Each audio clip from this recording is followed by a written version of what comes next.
Gjithnjë më pak qytetarë po shfaqin interes për të investuar në bono thesari dhe obligacione.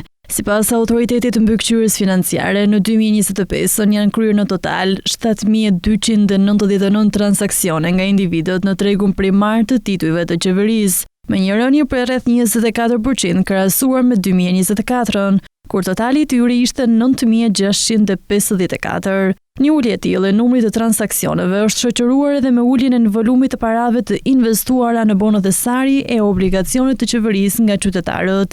Individët kanë blerë në tregun primar, pra nga blerje direkte për herë të parë të titujve qeveritar përmes ankanteve të organizuara nga Banka e Shqipërisë, rreth 23.8 miliard lek letra me vlerë të qeverisë. Rënja është 16% krahasuar me vitin paraardhës, kur totali i investimeve nga individët ishte 28.5 miliard lek. Nga ana tjetër, vëllimi i tregut sekondar të titujve të qeverisë të realizuara jashtë burse për vitin e kaluar, i cili përfshin shitjen e titujve ndërmjet bankave, fondeve dhe investitorëve të tjerë individual, pasi janë blerë fillimisht nga Banka e Shqipërisë dhe para përfundimit të afatit të tyre, u dominua në masën 51% nga transaksionet në instrumente afatgjat, pra obligacione, dhe 49% nga transaksionet në instrumente afashkurtër, bono thesari. Parë nga konvertrimi i numrit të transaksioneve, 74.6% dhe të gjitha transaksioneve të tregut sekondar të titujve të qeverisë jashtë burse i takojnë transaksioneve të kryera në bono thesari. Pjesëmarrja në tregun sekondar të titujve të qeverisë jashtë burse gjatë 2025-s dominohet nga investitorët individual,